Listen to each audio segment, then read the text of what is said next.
Hello friends, स्वागत है हमारे WOSM चैनल में।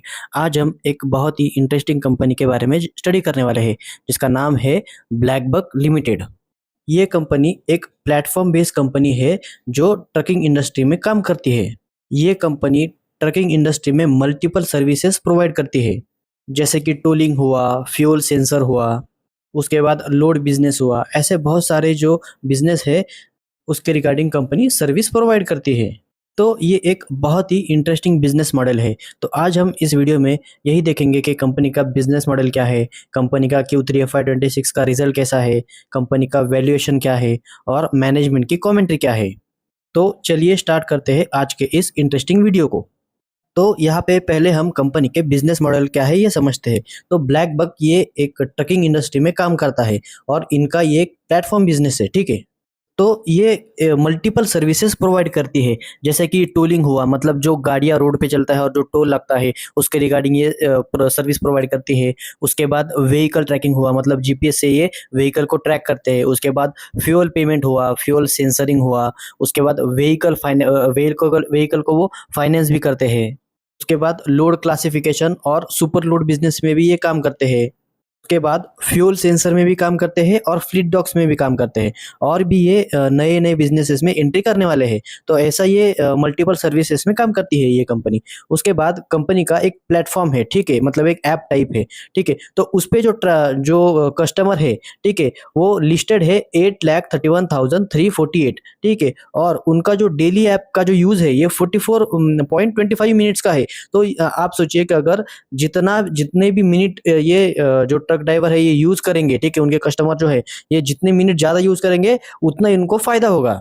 उसके बाद कंपनी के 10,000 plus physical touch point network है और ये कंपनी 80 प्लस डिस्ट्रिक्ट्स में प्रेजेंस है, ठीक है। तो आप बोलोगे कि ये प्लेटफॉर्म भी बिजनेस है, इनके फिजिकल टच पॉइंट भी है। तो कैसा होता है ना कि जो ट्रकिंग इंडस्ट्री होती है ये इतना अभी तक जो एडवांस मॉडल है यहाँ पे ये शिफ्ट नहीं हुआ है, ठीक है। तो इनके लिए फिजिकल टच पॉइंट जरूरी है। और जो सुपर लोड बिजनेस होता है ये मतलब ये जो सारे बिजनेसेस होते हैं इनको रन करने के लिए इनको फिजिकली थोड़ा सा प्रेजेंस अपना रखना ही है, ठीक है। तो इसी इसी के लिए इनका जो 10,000 प्लस का जो है वो फिजिकल टच पॉइंट नेटवर्क है। अभी हम यहाँ पे कंपनी के नेक्स्ट बिजनेसेस जो है उसके टाइप्स देख लेते हैं। मतलब यहाँ पे कंपनी के दो दो टाइप्स के बिजनेसेस है, एक कोर बिजनेसेस है और एक ग्रोथ बिजनेसेस है। तो यहाँ पे देखो आप, टोलिंग हुआ, fuel card, fuel sensor, vehicle tracking, GPS tracking, vehicle tracking, तो ये सारे बिजनेसेस आते हैं, ये कोर बिजनेसेस में आते हैं, ठीक है। और जो ग्रोथ बिजनेस है वो है सुपर लोड, व्हीकल फाइनेंस और क्लासिफिड्स, ठीक है। तो यहाँ पे कंपनी का ये कहना है कि इनका जो ग्रोथ कोर बिजनेस है ये उनके उनके लिए एक कैश काउ की तरह है, ठीक है। ये प्रॉफिटेबल बिजनेस है और ये जो इनसे जनरेट हुआ जो प्रॉफिट है ये ग्रोथ बिजनेसेस में इन्वेस्ट करते हैं, ठीक है। इसीलिए इनको ऑपरेटिंग लेवरेज भी मिलता है। और ये ग्रोथ बिजनेसेस में और कोर बिजनेसेस में दोनों में एक्सपेरिमेंट करते ही रहते हैं।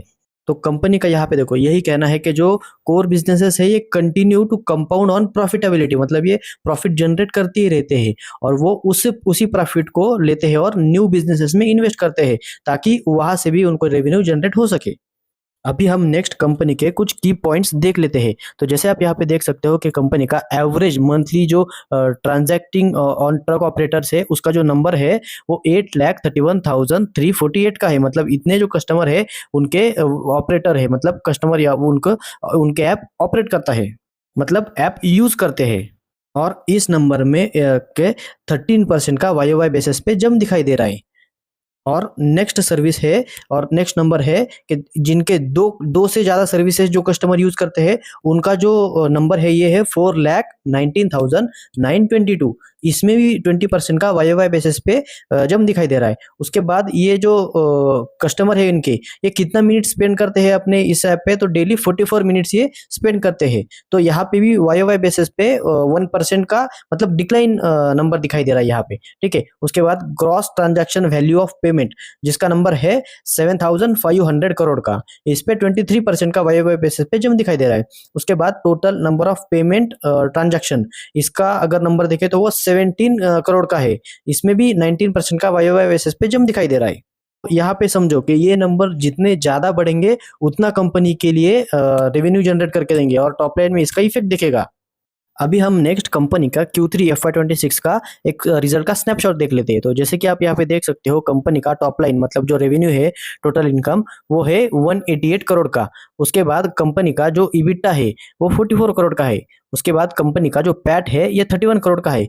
तो रेवेन्यू में यहाँ पे 53% का वाई बेसिस पे जम दिखाई दे रहा है। उसके बाद इबिटा में 49% का, और पैट में तो इनफाइनाइट इनफाइनाइट मतलब जो पिछले साल का जो पैट था वो लॉस में था, माइनस में था। ठीक है। उसके बाद जो लिस्टेड कस्टमर है उनका नंबर देखें तो 8,31,348 का, इसमें 13% का वाई बेसिस पे जंप है। और नेक्स्ट नंबर है जो यूजर दो से ज्यादा सर्विसेज यूज करता है, वो नंबर है 4,19,922। और उसके बाद जो जीटीवी पेमेंट का नंबर है ये 7,500 करोड़ का है, इसमें भी 23% का वाई बेसिस पे जंप दिखाई दे रहा है। अभी हम सबसे इंपॉर्टेंट पैरामीटर देख लेते हैं जो किसी भी कंपनी के लिए एप्लीकेबल है, वो है कंपनी का ग्रोथ नंबर। तो जैसे आप यहाँ पे देख सकते हो कि कंपनी का Q3 FY26 का जो रेवेन्यू है वो 172 करोड़ का है, ठीक है। और इसमें कंपनी का वाई बेसिस पे 51% का ग्रोथ दिखाई दे रहा है। अगर यही नंबर हम पिछले कुछ क्वार्टर का देखें तो Q3 FY25 में कंपनी का यही ग्रोथ नंबर 41% का था। उसके बाद 31%, 56%, 53%। तो कंपनी का जो ग्रोथ का नंबर है ये कंटिन्यूअसली कुछ क्वार्टर से 50% से भी ज्यादा आ रहा है। तो कंपनी का यही कहना है कि हम कंटिन्यूअसली ऐसे ही ग्रो करते रहेंगे और हमें आगे चल के और भी बड़ी अपॉर्चुनिटी नजर आ रही है। और यही नंबर अगर हम पैट में देखें तो कंपनी को कंटिन्यूअसली ऑपरेटिंग लेवरेज मिल रहा है। तो जैसे आप इस क्वार्टर में देखोगे तो कंपनी का इस क्वार्टर का जो पैट है ये 32% का है, ठीक है। यहाँ पे अगर आप पैट का ग्रोथ देखोगे तो यहाँ पे ये थोड़ा सा गलत नंबर दिख रहा है 16% का। एक्चुअली यहाँ पे कंपनी ने मतलब 100+% से ग्रो किया है, मतलब उससे भी ज्यादा, क्योंकि पिछला जो पैट का नंबर था वो माइनस में था, ठीक है। तो यहाँ पे कंपनी को बहुत ही बढ़िया ऑपरेटिंग लेवरेज मिल रहा है। ऑपरेटिंग लेवरेज मतलब क्या, कि कंपनी का जो अपना फिक्स जो कॉस्ट है, ठीक है, मतलब अपने जो एक्सपेंसेस है उस पे वो कंपनी का कंट्रोल है, ठीक है। इसीलिए कंपनी का जो पैट है वो इतने अच्छी तरीके से ग्रो कर रहा है। और कंपनी के मैनेजमेंट का भी यही कहना है कि वो उनको कंटिन्यूअसली ऑपरेटिंग लेवरेज मिलता रहेगा। अभी हमें ट्रैक करना पड़ेगा कि मैनेजमेंट का जो गाइडेंस दिया है मैनेजमेंट ने, वो मैनेजमेंट किस तरह से एग्जीक्यूट करता है। मतलब मैनेजमेंट का ये कहना है कि उनको बहुत बड़ी अपॉर्चुनिटी नजर आ रही है और कंपनी इसी स्पीड से कंटिन्यूअसली ग्रो करती रहेगी नेक्स्ट फाइनेंशियल ईयर तक, ठीक है। तो अभी हमें ट्रैक करना पड़ेगा कि कंपनी कैसे एग्जीक्यूट करती है इन सारी चीजों को। अभी नेक्स्ट हम कंपनी का एक बार वैल्यूएशन देख लेते हैं। तो यहाँ पे कंपनी का जो मार्केट कैप है ये 10,673 करोड़ रुपीस का है। तो यहाँ पे कंपनी ये एक स्मॉल कैप कंपनी है, ठीक है। और कंपनी का जो शेयर प्राइस चल रहा है ये 588 पे चल रहा है।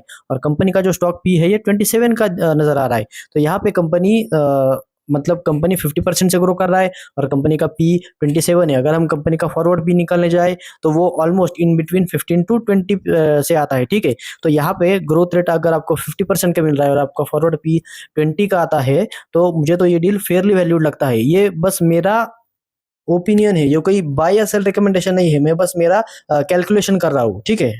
और अगर हम इसी के बेसिस पे अगर पेग रेशियो कैलकुलेट करें तो वो आता है इन बिटवीन 0.5, ठीक है।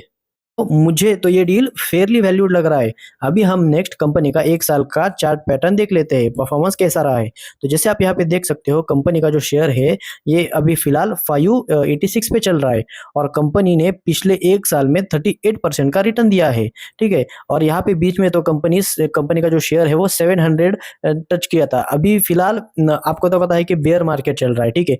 और सारे के सारे शेयर मतलब जिनमें ग्रोथ नहीं है और जिनमें ग्रोथ है वो सारे के सारे शेयर अभी फिलहाल डाउन है, किसी का कुछ भी रिटर्न नहीं बना है, ठीक है। पर फिर भी इस कंपनी ने पिछले साल से 38% का रिटर्न दिया है, ठीक है। और जिन कंपनियों में ग्रोथ नहीं है वो कंपनियां तो ऑलमोस्ट 50 to 60% डाउन है और कई कई कंपनियां तो 70 to 80% डाउन है, ठीक है। तो अभी हमें यही ट्रैक करना पड़ेगा कि कंपनी का आगे चल के ग्रोथ ट्रेजेक्टरी कैसे रहता है, ठीक है। और बियर मार्केट में सर्वाइव करने का भी यही तरीका होता है कि आप जिन कंपनियों में ग्रोथ है, जिन कंपनियों की विजिबिलिटी नेक्स्ट दो साल 3 साल 4 साल की ग्रोथ की अच्छी है, उसी कंपनी में आप बने रहो, ठीक है। वही जो आपका कैपिटल भी प्रोटेक्ट होगा और बियर मार्केट में कंपनी गिरेगी भी नहीं। और जब बुल मार्केट स्टार्ट होगा तो यही कंपनियां सबसे पहले रिकवर होगी और कंपनी का जो शेयर है वो 3 गुना 4 गुना आपको रिटर्न देगा। ये कोई बाय या सेल का रिकमेंडेशन नहीं है। अगर आपको कुछ भी बाय करना हो, सेल करना हो, तो आप अपने फाइनेंशियल एडवाइजर से पूछ सकते हो। हम यहाँ पे बस शेयर मार्केट को समझ रहे हैं कि ग्रोथ क्या होता है, वैल्यूएशन कैसे करते हैं, बुल मार्केट में कैसे बिहेव करते हैं, बेयर मार्केट में कैसे बिहेव करते हैं, हम बस ये जानने की कोशिश कर रहे हैं। अगर आपको ये वीडियो अच्छा लगा तो वीडियो को लाइक कीजिएगा, इस वीडियो को अपने दोस्तों के साथ शेयर कीजिएगा और चैनल को सब्सक्राइब कीजिएगा। Thank you.